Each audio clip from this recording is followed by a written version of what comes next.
Okay, the question is, how does a great mass awakening happen? It's.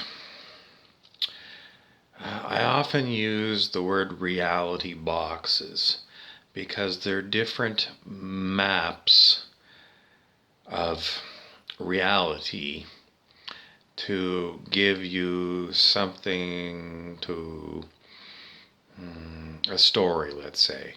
So, depending on what reality box you're using, there's a different story. That might sound confusing, but it's just that there are a lot of different frameworks that you can use to examine reality. And if you've got only one reality box, and I don't explain it using your reality box, you're going to say, did you understand my question? And I don't know what reality box you're using. There are unlimited reality boxes.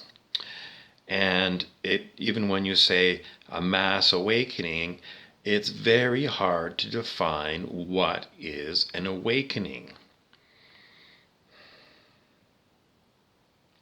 I mean, a spiritual awakening is most likely what you're referring to. It's not meaning, you're waking up from sleeping in your bed and now you're awake. It's not considered the same thing.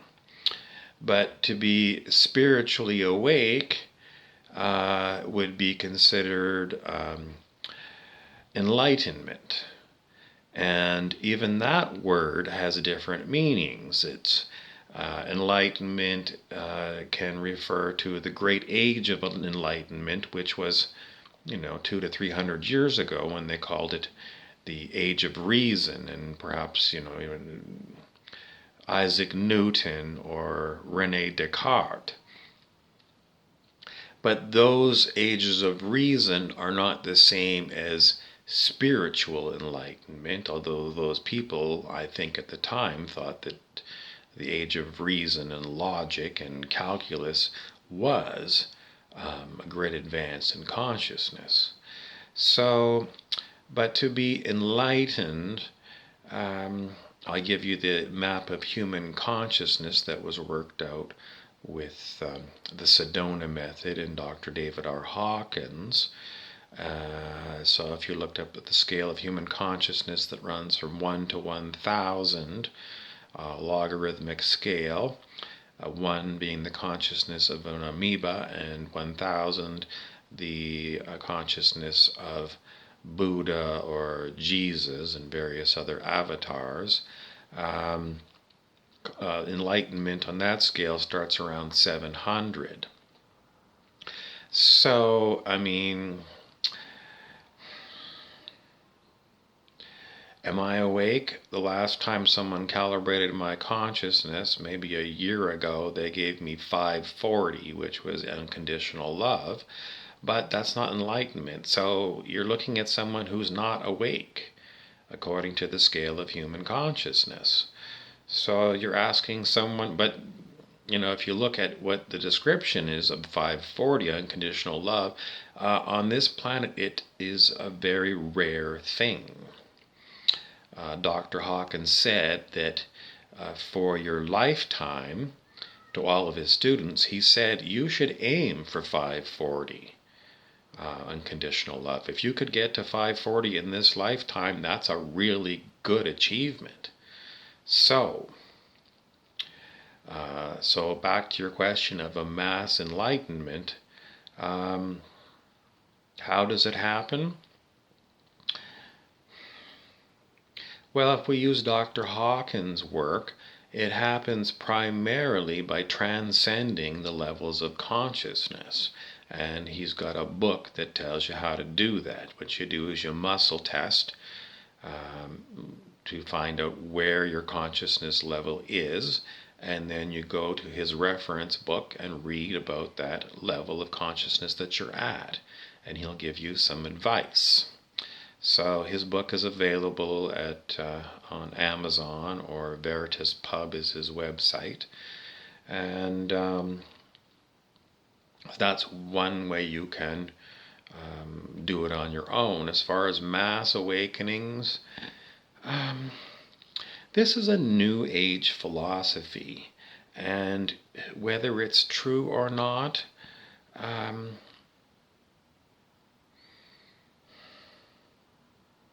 it's New Age. It's a New Age, which is a religion. And to say it's going to happen is a prophecy from New Age people. And I know they've taken maybe some like Hopi prophecies and different prophecies from different groups, but to say that that's really going to happen,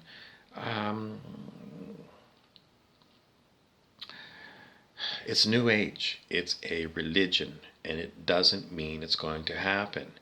So my alternative reality box for people who are in, certain groups of people who are looking for this to happen among the masses, and the things that they experience, you're self-selecting because you are on your own spiritual path, and you go looking for like-minded individuals, and you look for ascension symptoms. And the thing is that you experience these things, ascension symptoms, but if you were doing your own spiritual work, it's quite likely you're going to experience these symptoms that someone else would call kundalini. So if you take a bunch of people who are working on themselves, doing inner work, and they're having kundalini awakenings, they're going to have what we think of as ascension symptoms. But it doesn't mean that Joe Blow down the street, who's not doing any inner work, is ever going to have a spiritual awakening in this lifetime. No, if you don't do the work, you don't do the homework, why are you going to get a pass to a new level of consciousness? You're not going to. Dr. Hawkins said that an average person might raise their consciousness by 2 or 3 points in a lifetime if they're not doing anything at all. And he also talked about great falls of consciousness among famous people. He talked about the great fall of consciousness of Muhammad, the prophet of Islam. He had a very high consciousness when he was early in his life, and then he had some kind of a disease struck him. Maybe it was epilepsy or something. But he had what Dr. Hawkins, who was a psychiatrist, examined what happened to Muhammad, and he concluded, and he probably muscle tested it, that because of whatever the disease that Muhammad acquired later in life, he lost his high level of consciousness and he fell, and he related it to taking up the sword. So originally the idea of jihad in in Muhammad's idea, it was removing your ego. But later, and I haven't checked this out. I keep meaning to go check it out because this is like, secondhand from a video of Dr. Hawkins, whether or not Muhammad actually said, go and slay the infidels. In other words, go and kill people who are not following Islam or following the Quran. I don't know if he actually did that, or if it was people later on who saw that word and interpreted it as going and killing people who aren't following Islam. So it's on my homework list, and I keep forgetting to do it. But anyway, Dr. Hawkins said it was a great fall of consciousness because conscious people don't go around murdering other people. So as far as a mass awakening, Dr. Hawkins did say that the more people that do the inner work makes it easier for others to follow. So he said, compared to the time of Buddha, it's far easier to become enlightened. It's just, you can look up his videos and see what he says. So he said it's easier for people now. But when I look around, do I see like a lot of people on the verge of spiritual enlightenment? I can't muscle test anymore. I used to muscle test all the time, and it doesn't work anymore for me. I don't know why. I can't tell you, but if you want to learn muscle testing and do it yourself, you can ask these questions and see what you get for yourself. So don't assume there's going to be a mass awakening, is my advice.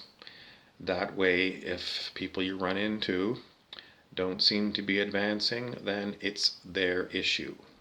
It's not your issue, and as far as helping them along,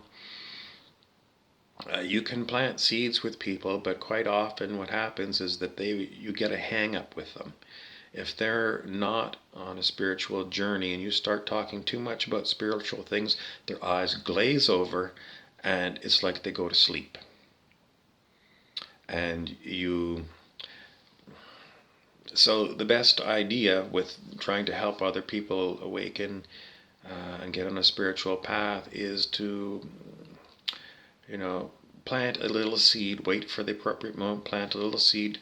Maybe you have to listen to them talk about baseball scores for 20 minutes, and then you can say one or two sentences about what you're up to, and then change the subject back to baseball. Because if you give them too much stuff, you'll see them, their eyes glaze over, and it's like they just gone to sleep. So a little by little, a few little drops of your wisdom at a time, and that's as good as you can get. And so a lot of times it's just going to be baseball talk, and don't give them too much metaphysical or theoretical stuff, because it's like they have blocks in themselves, and if you trigger them, you might actually set them to the point where they don't want to do any inner work. It's because they don't like you, because you're pushing them. The metaphysical writer Stuart Wilde called it leaning, and there's a video of Stuart Wilde talking. He's leaning up against a great big boulder, and he says, if you want something, don't lean into it. It's the higher you go in consciousness, it's allowing, holding space. It's not pushing someone into your religion or anything like that. So helping people along is very delicate. It's almost karmic. If you screw up their potential for awakening by leaning on them too much, you've actually created bad karma for yourself, because if you've triggered a block in them, it's on you, because you're trying to interfere with their natural progression to what they would do. So you have to be very subtle, and if they're not open to it, don't talk about it. Go back to baseball scores. And you have to really work on yourself and really develop your intuition, and you'll follow your own intuition. But expecting Donald Trump's great awakening to me, a spiritual awakening, I don't see it. Sometimes people will surprise you, and you'll find that they are doing inner work, but you might know somebody for 2 years before they say something to you that makes you go, wow, I had no idea. But it's like a lot of people are very guarded. They've got suits of armor on, and it's because of living on this planet. They don't want to talk about what's going on inside their minds. Probably because they got burnt too many times talking about it. And, until they're really comfortable with you and the moment is right, they're not going to speak about it, or they might deny it outright.